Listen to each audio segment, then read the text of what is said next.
வாழ்வோம் வழி. இப்போ நமக்கு தெரிஞ்சிருந்தா, அந்த கர்மா நம்ம கையிலன்னா, அவங்க கர்மாக்குள்ள அவங்க இருப்பாங்க. உங்கள்ட்ட வரவங்க அத்தனை பேரும் உங்க கர்மாக்குள்ளதான் இருப்பாங்க. நல்ல ஞாபகம் வை. கர்மா தேடி கண்டிப்பா படிங்க. ஞான பயிற்சி, ஞான பாடத்துல இப்ப நீங்க ஒரு இன்டர்வியூ போறீங்கன்னா, அந்த இன்டர்வியூக்கு வரக்கூடியவங்க உங்க கர்மான்னு உள்ளவங்க தான் வருவாங்க. எல்லாரும் மத்தவங்க வர முடியாது. ஒரு 3 ஆபீசர் வராங்க. இல்ல அந்த இன்டர்வியூ எல்லாம் அட்டன் பண்ண வராங்க. அத்தனை பேரும் உங்க கர்மாக்குள்ளதான் இருப்பான். அப்ப அவங்கள பத்தி உங்க கர்மாக்கு தெரியும். கண்டிப்பா தெரியும். அப்ப நீ கர்மாட்ட கேட்டீங்கன்னா, அது கனெக்ட் பண்ணி சொல்லும். இதான் இல்லை சிம்பிள் பா. நான் அப்படிதான் கேட்பேன். போறேன் யார் வருவா? இங்க ஒருத்தன் ஜெர்மன் விசாக்காக அப்ளை பண்ண வருவாங்க.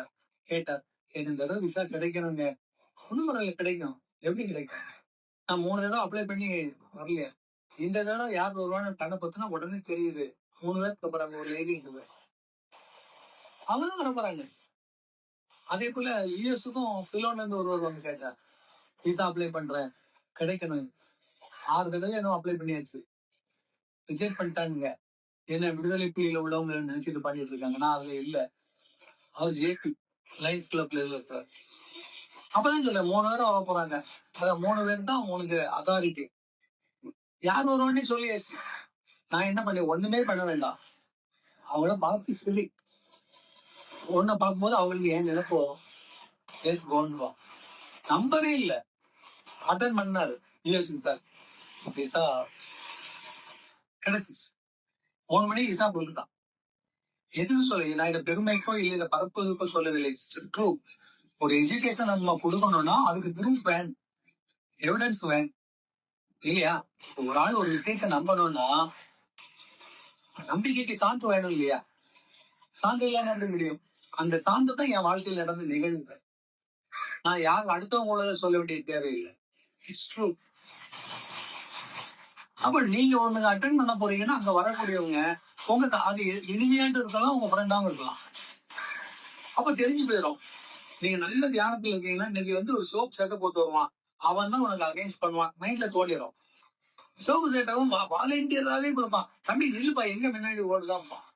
இப்ப நம்ம நார்மலா இருந்தா உன் வேலைப்பா நான் பாக்குறேன்னு சொல்லி சண்டை வரும், இழுத்துருவோம். இப்ப நமக்கு கர்மா சொல்லிடுச்சு, சோப் சட்டைக்காரன் உனக்கு நோண்டுவான்னு சும்மா ஸ்மைல் பண்ணிட்டு உங்க பாட்டு போனீங்கன்னா 2 தடவை இருக்கும். ஏன்னா அவனுக்கு நம்ம ரெஸ்பான்ஸ் கொடுத்தாலும் அவங்க மேல ஏறி வருவாங்க. ரெஸ்பான்ஸ் பண்ணலன்னு ஒரு மரத்துக்கு மேல நீங்க இருக்கிறீங்க, கையை கொடுக்குறீங்க. உங்க கையை அவன் பிடிச்சாதான் ஏறி வர முடியும். கையை தொட முடியலங்க, ஏற முடியாது இல்லையா? இப்ப நம்ம தான் எதிரிகளை வளர்க்கிறோம், நம்ம பக்கத்துல இழுக்கிறோம். அப்ப அதுக்கு நமக்கு தெரியணும் எது டூல்ஸா இருக்குது, எதை வச்சு அவங்க நம்மளை நெருங்குறாங்கன்னு. அப்ப நம்ம பாக்குற பார்வை, நம்ம பேசக்கூடிய பேச்சு, நம்மளுடைய ஆக்டிவிட்டிஸ், இதை பொறுத்துதான் எதிரிகள் கூட நம்மகிட்ட வருவான். அவன் சொல்றதெல்லாம் கேட்டுட்டு நீ ரிப்ளை கொடுத்தா அவன் மேல ஏறி வர முடியும். ரோடு போடுறது நீ தான், அவன் காக ஊத்திடுவான். அவன் சொல்றதுல நீ பதிலே சொல்லாம பாத்துக்கிட்டே இருந்தா ரோடு இல்ல. அவன் எதை சொல்ல சொன்னதே 2 இடத்துல அவனுக்கே போர் அடிச்சிடும். இது ஒண்ணும் வேலைக்கு ஆகாதுன்னு வச்சு நீ ஒரு வார்த்தை சொன்னா போதும், அதை 100 வார்த்தையே மாத்தும் இல்லையா?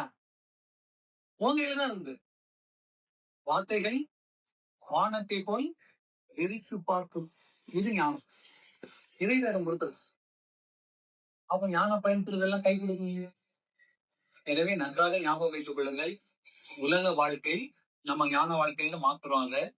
அதுல இருந்து வெளியில வரோம். வெளியில வந்த பிறகு ஒவ்வொருவரும் அவரவர்களுக்குரிய வாழ்க்கையை தான் ஞான பயணம். அடுத்தவங்களுக்கு இல்ல. நம்ம வீட்டுல போகக்கூடிய பயணம்லாம் நமக்கு இல்லை. நம்ம போற பயணம் இந்த பாடி சிஸ்டத்தை வச்சுதான் நம்ம இதுல 2 விதமாக பயணிக்கலாம். ஒன்று வெளிப்புறமும் பயணிக்கலாம், வெளிப்புறமும் பயணிக்கலாம். வெளிப்புறத்தை நான் ஏற்கனவே சொல்லிட்டேன். வெளிப்புறம் நமக்குரியது அல்ல, அடுத்தவர்களை சாப்பிட்டது, உறவுகளை நட்புகளை சாப்பிட்டது, அவங்க கர்மா அது. உள்புறத்தில் என்பது உங்க கர்மா மட்டும்தான் இருக்கும். ஆனா நீங்க என்ன பண்ணிருக்கீங்கன்னா அவங்க தாட்ஸ் எல்லாம் உள்ள கொண்டு போட்டுருக்கோம். அவங்க வெளியேதான் இருப்பான். உங்கள்ட்ட சண்டை போடக்கூடியவன் அவன் எங்கேயோ இருப்பான். ஆனா அவன் சொன்னதெல்லாம் உள்ள வாங்கி வச்சு நீங்க சொல்லி குழப்பிட்டே இருக்க. நீங்க அவனை அலைவா வச்சிருக்கிறீங்க. நீங்க அதை டெலீட் பண்ணிட்டீங்க, எரேஸ் பண்ணிட்டீங்க, அதை இக்னோர் பண்ணிட்டீங்கன்னா அவன் நம்ம மட்டும் எங்கேயோ போயிட்டான். நம்ம தானே பிடிச்சி வச்சிருக்கிறோம். அப்ப உள் பயணத்தில் நம்ம பயணிக்கின்ற பொழுது எந்த தொடர்புகளும் இருக்கக்கூடாது. அதான் வீட்டுக்கு ஒற்றை அடிக்கிற மாதிரி. First of all you clean all the process. என்னெல்லாம் நம்ம நம்பிட்டு இருந்தோமோ, எதெல்லாம் உண்மைன்னு நினைச்சிட்டு இருந்தோமோ எந்த வழியெல்லாம் போயிட்டு இருந்தோமா அதனாலதான் ஞானத்துல போகும்போது கனி கிளவியும்பா எல்லாத்தையும் மறக்கணும். வெளியில பார்க்கவே நம்ம பார்க்கும் போது இப்போ முன்னாடி மாதிரி இல்லையே சொல்லிட்டு தப்பு இல்ல. நம்ம முன்னாடி மாதிரி தான் இல்ல. இப்ப நம்ம சொன்ன எதுவுமே ஏத்துக்க மாட்டேங்கிறாங்க. நம்ம கூட கோயிலுக்கு வர மாட்டாங்க, சாமி கும்பிட மாட்டேங்கிறாங்க. இப்போ முன்னாலாம் ஏமாத்தி காசு வாங்கிருந்து இப்ப வாங்க முடியலையே. அறிவு வந்துச்சு இப்போ. முன்னாலும் கொடுத்துக்கிட்டு இருந்தோம். நம்ம வீட்டுக்காரங்க தெரியாமே நம்ம நிறைய தீவு கொடுத்துட்டு இருக்கோம். எவ்வளவு பெரிய தப்பு. என்னதான் உறவானோம் அவங்க கம்பிட்டாங்க. இப்ப யாருக்கு சொல்லுவோம் இது உறவா? ஞானம் என்ன? ஞானத்துல வந்து கேக்குறாங்க கடன் கொடுப்பது கடன் வாங்குவது கூடாது. ஒரே வார்த்தை. என்ன சொல்ல முடியும்? ஏமால நான் சொந்தக்காரங்களும் வச்சுக்கலாம். இது எனக்குள்ளது. நான் கடன் சொல்லணும் என் வீட்டுக்காரங்க சொல்லணும். எங்க அப்பா அம்மா நான் சொல்றேன். இல்ல எனக்கே திடீர்னு தேவைப்படும். இது எனக்கு நான் கொடுப்பதற்கு இல்லை. வச்சு போலாம் போயிட்டு போகுது. அந்த உறவு எதுக்கு? உண்மையாக உதவாத உறவு எந்த உறவும் வேண்டாம்.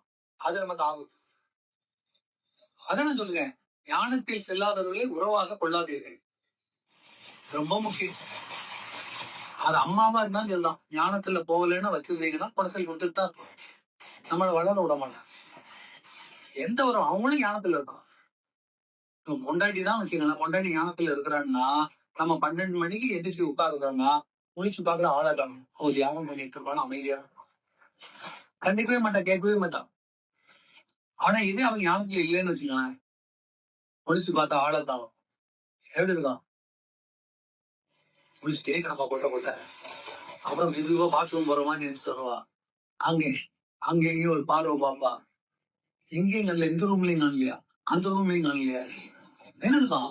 நீங்க நான் போய் தியானம் பண்ண போறேன்னா இங்களும் அந்த மாடியில போய் தான் தியானம் பண்ணணுமோ, செல்லு கொண்டு போய் தான் தியானம் பண்ணுவீங்களா? அது பேச முடியுமா? அவங்க ஞானத்துல இருந்தா அவன் கர்மா அவன் போற எங்க போனா நமக்கு என்ன? நம்ம வேலையை நம்ம நிம்மதியை நீங்க இறங்க மாட்டீங்க. கவனம் வேணும். இருக்கிறாரா வீட்டுல இருக்கிறாரா பாக்குறது தப்பு இல்ல. சந்தேகப்படுது. அதான் சந்தேகம் உங்க சந்தோஷம் கேட்டு இல்லையா? அப்ப ஞானம் தான் இதுக்கு மருந்து. வேற எதுவுமே மருந்து.